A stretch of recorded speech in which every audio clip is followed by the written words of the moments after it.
Hello, girls and boys. Welcome to Storytime Fun. We hope you enjoy it. Today's story is a Walter Letts production called Woody Woodpecker at the Circus, written by Stella Williams Nathan. I feel glum, chum. I feel sad, lad, said Woody Woodpecker, looking first at Splinter and then at Knothead. We need some laughs and some fun, and I know where we can find both. Do you know what I've always wanted to be? A circus clown. I know I could make people laugh. Let's go to the Crabapple Circus and see if we can get jobs as clowns. The very next day, Woody, Splinter, and Knothead talked about their plan with Mr. Jellyjam, the owner of the Crabapple Circus. Everybody wants to be a clown, Woody, but it's hard to be funny, Mr. Jellyjam explained. How about working with the elephants instead? Well, I'd rather be a clown, declared Woody. But taking care of elephants is a big job, at least. It was a big job. Gosh, Woody, pitching hay is really hot work, sighed Knothead, puffing. I didn't know we'd have to work this hard. Pounding elephant steaks into the ground isn't much fun either, Woody complained, rubbing his beak. Come here, Jumbo, he called to the largest elephant. Let me straighten your chain. Jumbo started toward Woody, but he stumbled over his twisted chain. He snorted with fright, startling Rosie, the star elephant of the circus. She tried to run, and suddenly all the elephants were tripping and stumbling together, caught in one another's tangled chains. Mr. Jellyjam was working in a different part of the circus, but he came running when he heard the uproar.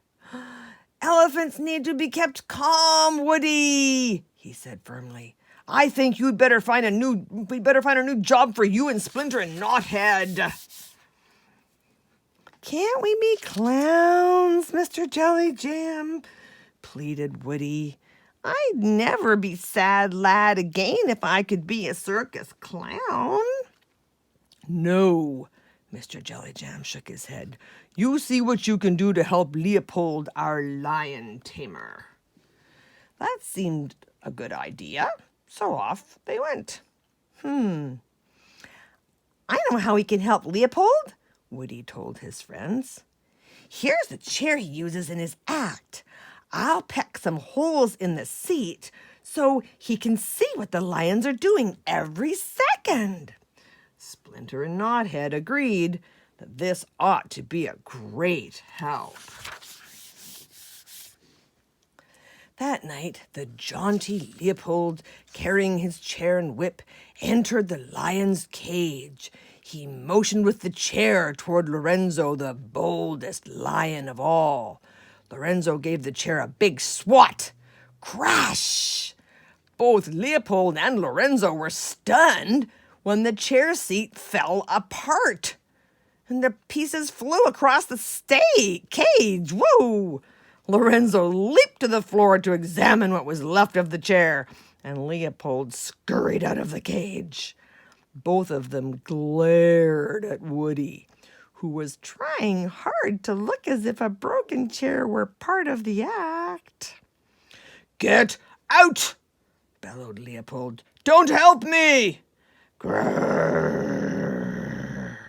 Roared Lorenzo, just to make it clear that he felt the same way.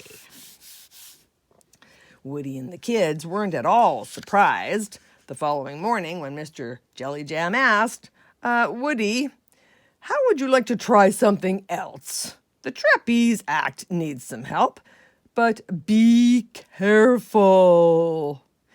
Can't we be clowns, Mr. Jellyjam, please? "You don't know how to be a good clown, Woody," said Mr. Jellyjam patiently. "You help Tina, Tom, and Terry. You tighten the trapeze ropes." Eagerly, Woody grabbed the left rope and began to pull, hand over hand. He struggled mightily, his eyes squeezed shut with the strain. Finally, he thought, that ought to be tight enough, and he stopped pulling. He opened his eyes and found himself face to face with Tina. Yikes! Instead of tightening the left rope, Woody had climbed it. Ah! Woody and Tina, who was sputtering with rage, clung to the rope, helpless, until Splinter and Knothead raced in with a net. Then they dropped to safety. The relieved audience cheered, and Mr. Jellyjam hurried over. "Hey, kids," shouted Woody. "Listen to that crowd. Our chance to be clowns has come at last." But Mr. Jellyjam shook his head. "I'm sorry, Woody. I know that you have worked hard, but you make just too many mistakes. You can feed the trained dogs if you want to. You can't do any harm there, but that's the only job left that I can give you." They were very disappointed, but Woody, Splinter, and Knothead did like the playful pooches in the dog act. That evening, they waited at ringside with a good supply of dog biscuits. "Here, puppies, have a treat." Woody tossed a handful of biscuits to the performers. Excited, the dogs started running and jumping all around the ring. While the band music played, the dogs raced around wildly. Woody, Splinter, and Knothead were knocked heads over heels. Frenchie, a poodle, scrambled up a ladder. Woody jumped to his feet and raced after him, but the poodle leaped onto a small swing just as Woody reached out for him. With a frightened whoop, Woody lost his balance and fell off the ladder. Meanwhile, Susie the terrier had jumped up onto the back of the pony, waiting its turn to perform. The pony broke into a gallop. Splinter and Knothead grabbed the pony's tail, and Woody, tumbling from the ladder, landed on the racing pony's back. But Susie was just out of reach. Mitzi the Star toy poodle pranced in front of the 3 hoops that she usually jumped through in her act. She leaped through the first hoop. Woody slid from the pony's back and tried to follow her through the tiny colored hoop. He didn't make it. Max the Beagle, balancing on his rolling red barrel, crashed into Woody, pushing the Woodpecker partway through the second and the third hoops as well. Woody looked up from his trap of hoops and saw Mr. Jellyjam standing in front of him. "Oh, I'm sorry," he gasped. "I'm really sorry. I guess I'd better quit." "Listen," Mr. Jellyjam interrupted. "Listen to the crowd this time, Woody."